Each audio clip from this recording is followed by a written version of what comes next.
دوستوں، پاکستان میں ٹرانسجینڈر بل ابھی منظور ہوا ہے۔ ضروری ہے کہ اس کو ہم اچھی طرح سمجھ لیں۔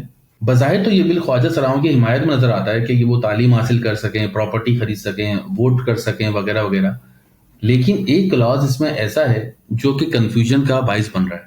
وہ کلاز ہے سیلف پرسیوڈ جینڈر آئیڈینٹیفیکیشن، یعنی کہ کوئی بھی انسان اپنی مرضی سے اپنا جینڈر تبدیل کر سکتا ہے۔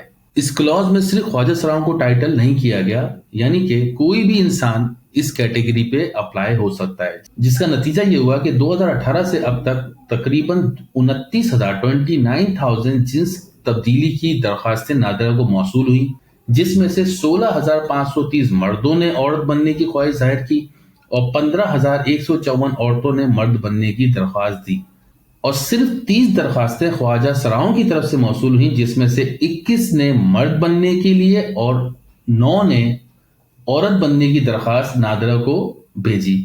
پہلے اس بل کے قانونی پہلو کو ہم دیکھ لیتے ہیں۔ ایک عورت اپنا جنس تبدیل کرا کے مرد بن کر وراثت کے 2 حصوں کی دعویدار دار بن سکتی ہے۔ مرد عورت بن کر عورتوں کی ملازمت حاصل کر سکتے ہیں اور ان سب جگہوں پر جا سکتے ہیں جو خاص عورتوں کے لیے مخصوص ہو سکتی ہیں، جیسے کہ عورتوں کے سوئمنگ پول ہو گئے، باتھ روم ہو گئے۔ ان سب جگہوں پہ آپ کو مرد بھی نظر آ رہے ہوں گے، اور اس طرح ایک عجیب افراتفری کا ماحول بن سکتا ہے۔ اب تھوڑا سماجی اور سوشل امپیکٹ کو ڈسکس کر لیں۔ ایک معاشرہ جب ترقی کرتا ہے جہاں اس کے رہنے والوں کو ذہنی سکون حاصل ہو۔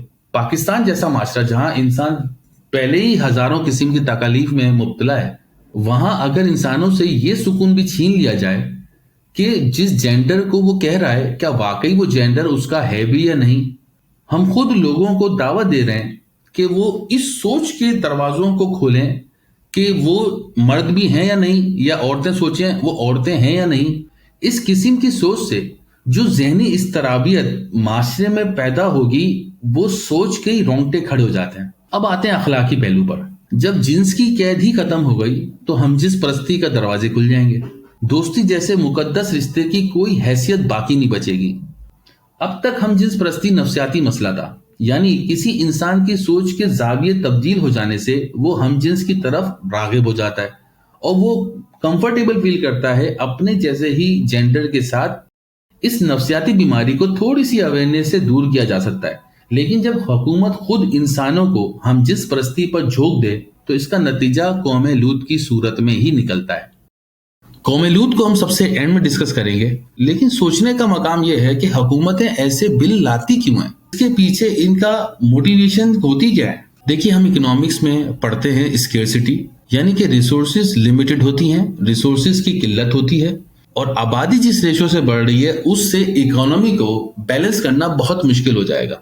اس کے لیے ضروری ہو جاتا ہے کہ کچھ ایسے قوانین اصول متعارف کرائے جائیں جس کے ذریعے سے وہ مستقبل قریب میں اکانومی کرائسس سے بچنا چاہتی ہیں، اور حقیقتاً دیکھیں تو یہی وہ صحیح مقام ہے وحی سے روشنی لینے کا، کیونکہ انسانی عقل انسانیت اور معیشت دونوں کو بیلنس کر ہی نہیں سکتی۔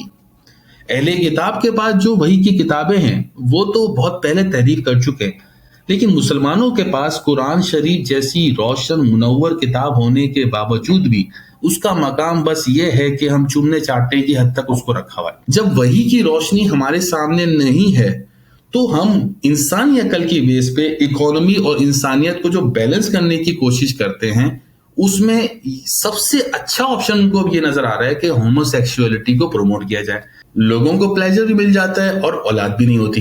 اس کا مطلب ہرگز یہ نہیں ہے کہ سوسائٹی میں بچے ہی نہیں ہوتے، لیکن ہوتا یہ ہے کہ جو گے لوگ ہوتے ہیں وہ ایسی ہی بیوی سے شادی کرنا چاہیں گے جو کہ اس کے اس ریلیشن شپ پہ کوئی اعتراض نہ کرے، اور وہ لڑکی کون ہوگی؟ وہ بھی وہی ہوگی جو لیزبین ہوگی، یعنی کہ اس کے شوہر کو اس چیز کا اعتراض نہ ہو اور شوہر سوچے گا اس کی بیوی کو اس چیز کا اعتراض نہ ہو۔ اب جب ان کی پارٹیز ہوں گی، گیٹ ٹو گیدر ہوں گے، تو سوچیں وہاں کیا ماحول بنے گا۔